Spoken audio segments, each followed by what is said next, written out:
हरे कृष्णा बच्चों, आज हम आपके सामने फिर से केमिस्ट्री में अनसॉल्व पेपर 2025 क्लास 12 जो कि सेट वर्तमान में चल रहा था, सेट नंबर 7347 KF। तो इससे पिछले वाले वीडियो में आप क्वेश्चन 5th तक सॉल्व कर चुके थे, उसी के आगे कंटिन्यू करते हैं क्वेश्चन 6th से। तो आइए बिना समय गंवाए लगाते हैं। क्वेश्चन 6th कहता है 6th का निम्नलिखित के IUPAC नाम लिखिए। ये संरचना लिखी हुई है, तो देखिए इसको हमने इस प्रकार से लिखा, CH3 single bond CH, double bond CH, single bond CH, और इस CH से CH3 है, Br है, तो CH3 भी जोड़ दिया और Br भी जोड़ दिया। अब गिनती करना है, तो अगर गिनती करते हैं 1 2 3 4 5, तो आप ही बताइए यहां से गिनती करने से डबल बॉन्ड को कौन सा नंबर मिला? तीसरा नंबर मिला। ठीक है, तीसरा नंबर मिला। और अगर आगे से गिनती करते हैं 1 2 3 4 5, तो डबल बॉन्ड को कौन सा नंबर मिला? दूसरा। तो वही गिनती सही मानी जाएगी जिसमें डबल बॉन्ड वाले को कम अंक मिले। ठीक है, डबल बॉन्ड वाले को कम अंक मिले, तो यहां से गिनती सही हो जाएगी। अब इसके बाद इसको देखिए, ये Br जुड़ा है चौथे कार्बन से, तो आप लिखेंगे 4 ब्रोमो, 4 ब्रोमो। फिर टोटल कार्बन 5, पेंट, पेंट हो गया। डबल बॉन्ड है तो ईन आएगा, तो पेंटीन, और डबल बॉन्ड कौन से कार्बन पर है? दूसरे पर। ठीक है, 4 ब्रोमो पेंटीन 2। इसको देखिए CH3 का होल ट्वाइज CH, मतलब इस CH से 2 CH3 लगाना है, तो इस CH से 2 CH3 हमने जोड़ दिए। इसके बाद CH2 है, फिर Br है। अब गिनती करते हैं, तो यहां से 1 2, या तो इधर 3 आएगा या यहां 3 आएगा। ठीक है, अब इसका नाम होता है मेथिल M से चालू, और इसका नाम होता है ब्रोमो B से चालू। तो सबसे पहले B, ABCD वाले ABCD के क्रम में लिखेंगे, तो ब्रोमो B पहले पड़ता है और मेथिल M बाद में पड़ेगा। तो क्या लिखेंगे? 1 ब्रोमो 2 मेथिल, फिर इसके बाद 3 कार्बन प्रोप, और सिंगल बॉन्ड है प्रोपेन। ठीक है, इसको देखिए, इसका IUPAC पूछा था, इसको इस प्रकार से लिखा गया। देखिए इस कार्बन से 2 CH3 जुड़े हैं, तो इस कार्बन से 2 CH3 जोड़ दिए। फिर इसी कार्बन से Br लगा है, तो Br लगा दिया। फिर CH2 है, तो CH2 है, फिर CH3 है। अब गिनती करते हैं, तो गिनती आगे से करें कि पीछे से करें कि आगे से करें? तो जहां से Br आपको पास में पड़ेगा, यहां से करने पर 1 2 3, और यहां से करने पर 1 2, यहां से करने पर 1 2। ठीक है, तो इसका मतलब यहां से कर दे 1 2 3 4। इतनी बात क्लियर हो गई? ठीक, अब इसके बाद यहां इसका नाम लिखना पड़ेगा मेथिल, और इसका नाम Br ब्रोमो, 2 से जुड़े हैं, तो पहले ब्रोमो B वाले को, तो क्या लिखेंगे? 2 bromo, 2 methyl, 2 bromo 2 methyl. 4 carbon को क्या लिखेंगे? ब्यूट, और सिंगल बॉन्ड होता है तो एन लगाया जाता है, तो ब्यूटेन हो गया। इस प्रकार से ये IUPAC नाम। चलिए आगे देखते हैं। चौथा, इस कार्बन से 3 CH3, तो इस कार्बन से 3 CH3 जोड़ दिए, फिर Cl। अब गिनती करते हैं, तो या तो आप 1 2 3 करें, 1 2 3 करें, 1 2 3 करें, 1 2 3 करें, चाहे जैसे कर लें। तो मान लीजिए हमने गिनती कर दी 1 2 3। अब इसका नाम मेथिल M से, और इसका नाम क्लोरो C से, तो पहले ABCD में C पहले आता है, तो C वाले को लिखिए 2 क्लोरो, कॉमा 2 से ही ये जुड़ा है 2 मेथिल। इसके बाद 3 कार्बन प्रोप, सिंगल बॉन्ड एन, प्रोपेन। ठीक है, इसको देखिए बच्चों, इसमें अगर आप देखें तो गिनती की इन तीनों में OH जो सारणी होती है, क्रियात्मक समूह की वरीयता सारणी, उसमें ये सबसे ऊपर है तीनों में। तो यहीं से गिनती चालू की 1 2 3 4 5 6। ठीक है, इसका नाम क्या होता है? क्लोरो C से चालू, और इसका नाइट्रो एन से चालू, तो आप लिखेंगे 2 क्लोरो कॉमा 6 नाइट्रो, हो गया 2 क्लोरो और 6 नाइट्रो। इसके बाद ये बेंजीन बची और बेंजीन में OH लगा, उसको क्या बोलते हैं बच्चों, फिनॉल। तो 2 क्लोरो हो गया, 6 नाइट्रो हो गया। अब इसके बाद बचा क्या, बेंजीन में OH लगा, इसको क्या बोला जाता है, फिनॉल। तो ये हो गया फिनॉल। इस प्रकार से ये आपके IUPAC नाम हो गए हैं। अगला लगाते हैं, छठवें के का के अथवा में है, निम्नलिखित को कैसे प्राप्त करेंगे। तो देखिए बच्चों, मेथिल आयोडाइड से एथेन, मेथिल आयोडाइड लिखिए CH3I। अब इससे एथेन बनाना है, इसका मतलब एथेन का सूत्र क्या होता है, C2H6। तो आप वोल्टेज अब क्रिया लगा दीजिए। वोल्टेज अब क्रिया में आप सोडियम से क्रिया कराइए और इसका दूसरा अणु, या तो यहां 2 लगा दे या इसके दूसरे अणु को अलग से लिख ले। उपस्थिति शुष्क ईथर। आप चाहें तो ये हम कौन सी अब क्रिया लगाई, वोल्टेज अब क्रिया। आप चाहें तो फ्रैंकलैंड अब क्रिया भी लगा सकते हैं। फ्रैंकलैंड अब क्रिया में यहाँ जिंक का उपयोग किया जाता है। तो क्या निकल गया, 2Na निकल गया। तो बना CH3 single bond CH3, CH3 single bond CH3 plus का 2Na क्या बन गया बच्चों, एथेन बन गई। अगला देखिए, प्रोपीन से एलिल क्लोराइड। तो पहले प्रोपीन का सूत्र लिखें। तो प्रोप का मतलब 3 कार्बन, 1 2 3। इन का मतलब होता है डबल बॉन्ड, तो डबल बॉन्ड लगा दिया। अब इस कार्बन ने 2 बॉन्ड बनाए, तो 2 हाइड्रोजन लगा दो, तो टोटल बॉन्ड कितने हो गए, 4। इस कार्बन ने 3 बॉन्ड बनाए, 2 और 1 3, तो 1 हाइड्रोजन आ जाएगा, तो 4 बॉन्ड हो गए। इस कार्बन ने 1 बॉन्ड बनाया, तो 3 हाइड्रोजन लगा दीजिए, तो 4 बॉन्ड हो गए। ये सूत्र हो गया आपका प्रोपीन का। अब आपको एलिल क्लोराइड बनाना है, एलिल क्लोराइड। तो इसमें क्रिया क्लोरीन से कराई उच्च ताप पर, 400 से 500 डिग्री सेंटीग्रेड ताप पर, ठीक है।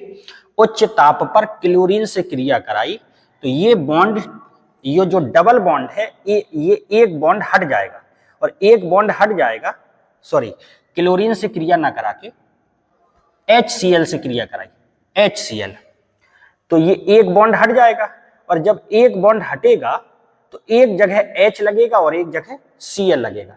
बात समझ में आ गई भाई। डबल बॉन्ड हटेगा तो डबल बॉन्ड, जो डबल बॉन्ड लगा है, एक बॉन्ड हटाएंगे तो एक जगह H और एक जगह Cl। तो देखिए क्या बना, CH3 सिंगल बॉन्ड CH2, इधर H लगा दिया, CH2 सिंगल बॉन्ड CH2 और यहां पे Cl। क्लियर? अभी नहीं बना नहीं है अभी। प्रोपीन से allyl chloride, propene, prop 3 carbon, इन का मतलब डबल बॉन्ड। अब इस कार्बन ने 2 बॉन्ड बनाए, 2 हाइड्रोजन लगा दीजिए, टोटल बॉन्ड कितने हो गए, 4। और कार्बन 4 बॉन्ड ही बनाता है। इस कार्बन ने कितने बॉन्ड बनाए, 3, 1 हाइड्रोजन, टोटल 4। इस कार्बन ने 1 बॉन्ड बनाए, 3 हाइड्रोजन, इसका नाम क्या है, प्रोपीन। आपको एलिल क्लोराइड बनाना है, आपने इसकी क्रिया कराई क्लोरीन से उच्च ताप पर, ठीक है, उच्च ताप पर। तो क्या निकल जाएगा बच्चों, HCl निकल जाएगा। HCl, H और Cl निकल गया।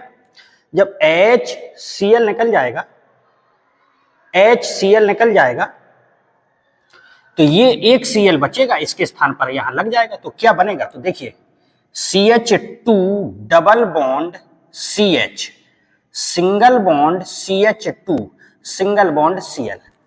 ध्यान से देखिए, CH2 double bond CH, single bond CH2 और Cl लग जाएगा। तो एक H हटा इधर से और यहां से Cl, तो ये क्या बन गया, प्लस का HCl।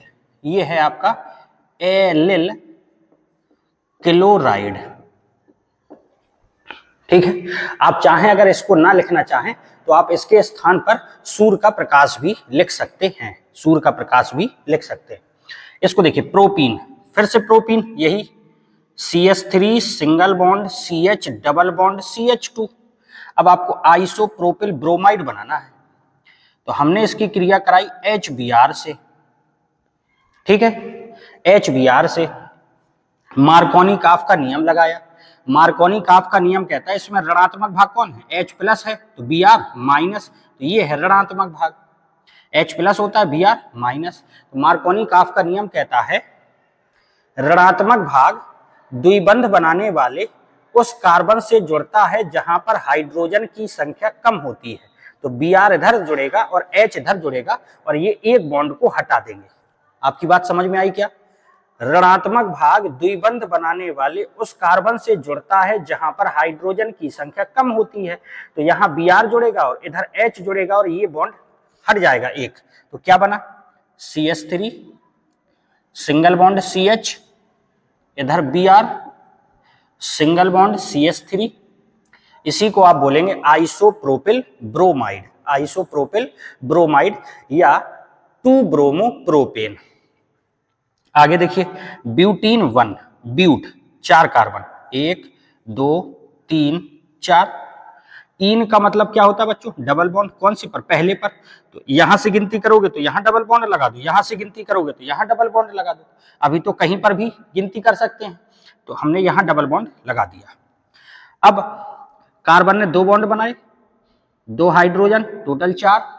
इस कार्बन के 2 और 1 3 बॉन्ड हैं, 1 हाइड्रोजन, 4 हो गए। इस कार्बन के 2 बॉन्ड तो 2 हाइड्रोजन, इस कार्बन का 1 बॉन्ड तो 3 हाइड्रोजन, ठीक है। अब आपको 1 ब्रोमो ब्यूटेन बनाना है।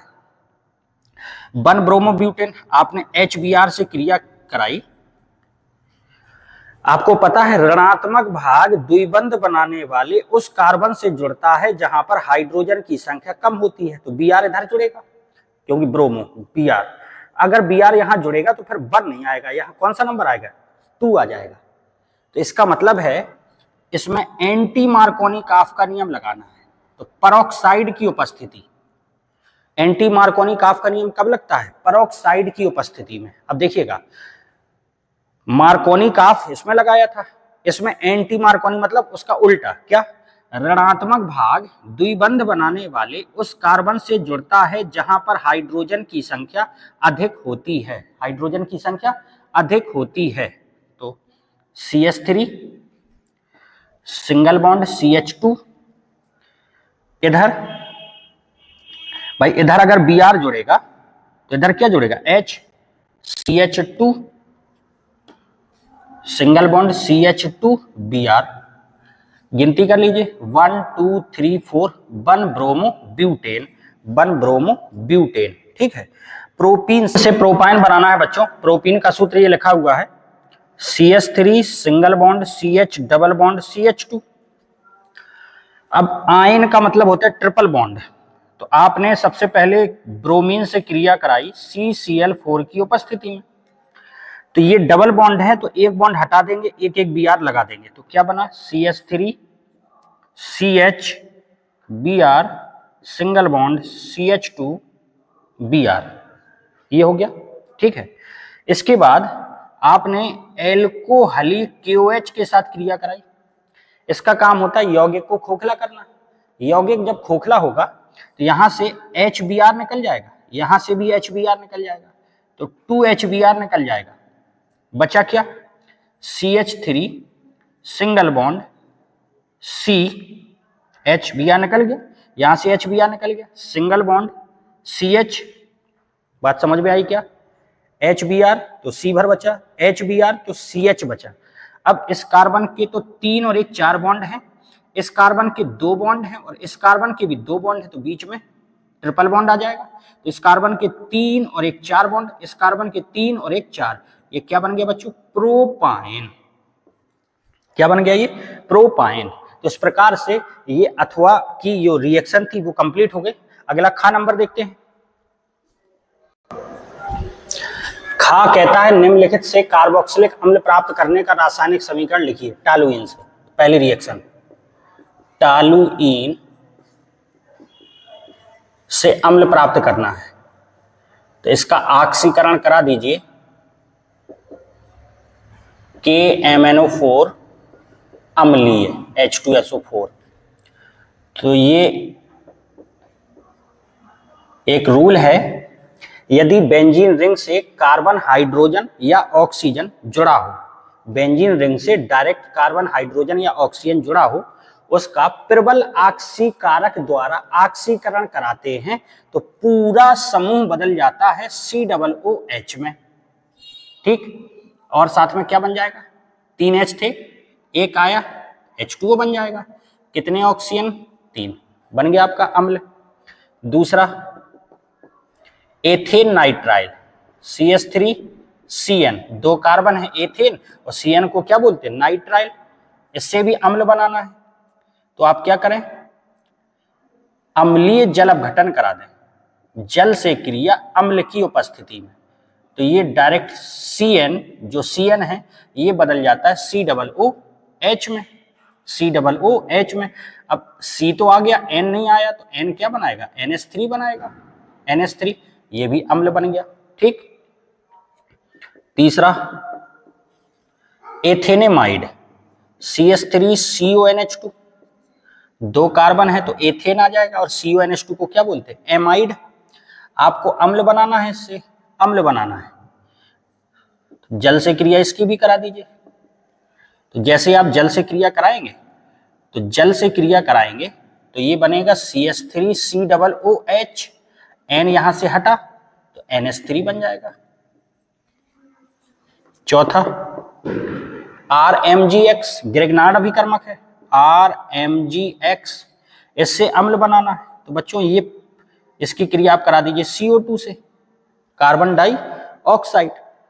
तो CO2 को इस प्रकार से लिखा, बॉन्ड टूटा, ये माइनस का ये प्लस का, इसमें ये माइनस ये प्लस, क्यों, मैग्नीशियम धातु होती है तो धातु पर हमेशा क्या आना चाहिए, धन आना चाहिए, धन आयन, धातु क्या बनाती है, धन आयन। अब C डबल बॉन्ड O, एक बॉन्ड से O, एक बॉन्ड तो टूट गया, एक बॉन्ड से जुड़ा है माइनस, माइनस वाले से प्लस वाला जोड़िए MgX, और कार्बन पर है प्लस, प्लस वाले से माइनस को जोड़िए मतलब R।